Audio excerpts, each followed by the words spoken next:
My name is Rick Tischaefer. I'm the president of the North Dakota Fur Hunters and Trappers Association. Thanks for visiting us today. Today we're going to demonstrate one of the ways there is to treat cable devices that we use for catching coyotes. Cable devices are made of brand new materials. In fact, the cable's galvanized aircraft cable.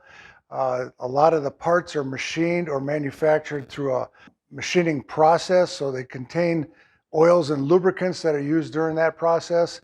And besides, everything is new and shiny. And what we want to do is we want to dull that down. What we do know about coyotes is that with regards to their vision, they have different cones and rods in their eyes than we do. It gives them the ability to see at night much, much better than we do.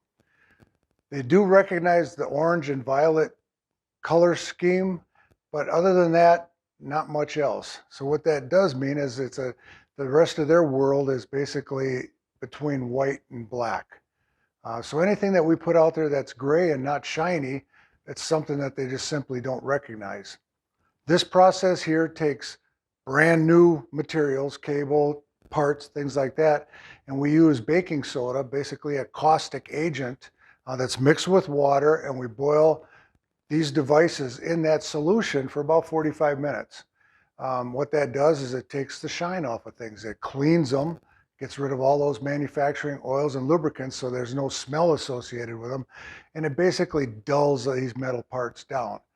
That dull basically looks gray to us, and it's simply unrecognizable to a coyote. So how we get started is each one of our devices, we want to go ahead and coil them up individually. And you simply, without causing too much strain on the cable itself, you just take its natural curve and wrap the pieces together so you've got a coil, okay? What we do is we get ourselves a pot in order to basically boil all of our devices in, place them in the empty pot, and that's going to give us an idea how much water we need to fill that pot. Those devices should be covered by about 1.5 inches or 2 inches of water, because you're going to lose some during the boiling process. Some of that water is going to evaporate. So you want to make sure you start out with enough. I'm looking at that, and that's telling me I need about 3 gallons of water. Basically, I know that, it's my knowledge of that kettle, where those cable devices are stacked, and it's going to take about 3 gallons of water to cover that. And I need to know that because the solution that you mix the baking soda and water together, what you want to do is about 1 cup to 1.5 cups of baking soda to 1 gallon of water. All right, so knowing I need 3 gallons of water in that, I'm going to go ahead and mix things up right ahead of time before we start the boiling process or heating the kettle. So I've estimated my water amount that I need, my volume. I'm going to take my cable devices out. I'm going to add water to the kettle.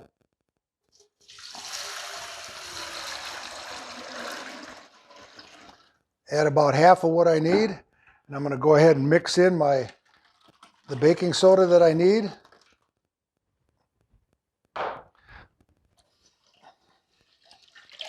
Mix it around so it doesn't sit like a big clump at the bottom of the kettle.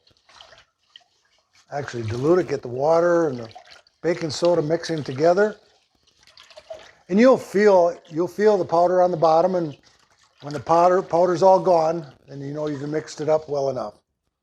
Okay, I'll go ahead and add the rest of my water.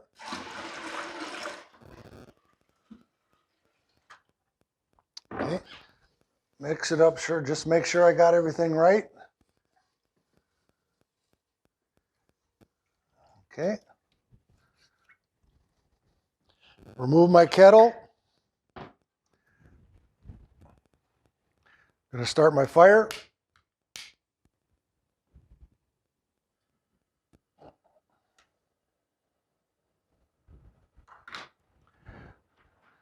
Place my stack of cables back into my kettle. Place my kettle on my stove. So that'll continue to heat and come to a boil. When that does, we just want to back off on the heat just a little bit. We don't want a rapid boil. We want just a nice, even, simmering boil for about 45 minutes. If you're concerned about it, you could even let it go an hour. but nothing less than 45 minutes. You want to make sure you got a good, when you do your cooking like this, you want to make sure you've done it once so you don't have to go back and do it again. So 45 minutes to an hour and you should be good to go. Okay, so we've spent about 45 minutes watching that slow simmering boil. So it's now it's time to take those cable devices out of there, but we don't want to, everything that we've basically cleaned out of them is now floating on the surface of that water. So what we do is we add water to create an overflow to get all of that machine oil and stuff out off the cable devices. So that's what I'm going to do now.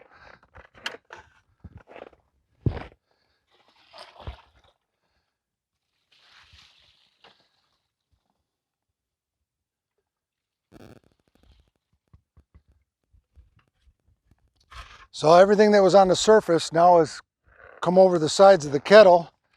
You can pour off the rest of the liquid.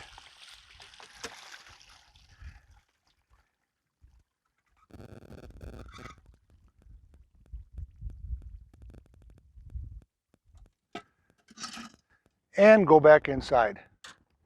Okay, we've returned inside after overflowing the kettle to get rid of all that machine oil and dirt and grime that was on those cables. So come back inside. The kettle is empty. You could go through another rinse process if you liked. It's not required. But what is required is that we take those cable devices and put them in some sort of storage container so that they don't get any petroleum products or any foreign smells or anything, odor or grease or food or anything like that on them. All right. So we want those to be just like our foothold traps, everything else, we want them scent-free, odor-free when we go out and place them in the field. So we're going to go ahead and take these devices out of the kettle, and a person can store 8, 10, 12 of them in a gallon Ziploc bag. That's a good way to keep track of the numbers and keep them clean. For larger quantities, you may want to use, a heavier duty bag. Maybe this will hold 2 dozen of them, kind of a thing. Or you can use a bucket. A 5-gallon pail works out just fine for storing them. We've got a lid that goes on top, and until you're ready to use them, you just store them in the bucket. So that's what I'm going to do with these. I'm going to take them out of the container and go ahead and put them right in the bucket. All right.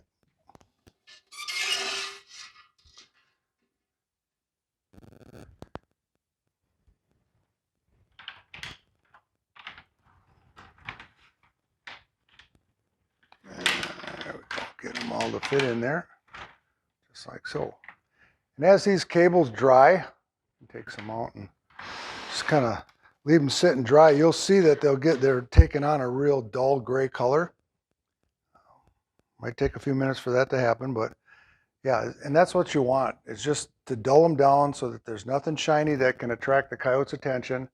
You leave it that gray color, they don't recognize that at all, anything. It's just like the normal terrain that they're walking through that they live in. So it's nothing that's going to alarm them. Some folks opt to paint them. Some folks opt to dye them a different color.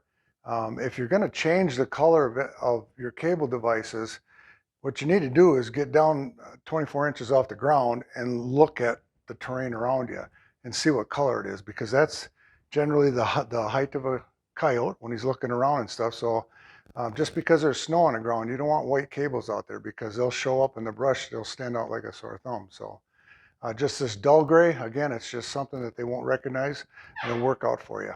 So thanks for taking time to watch this video. If you got any questions, don't hesitate to call us. Thank you.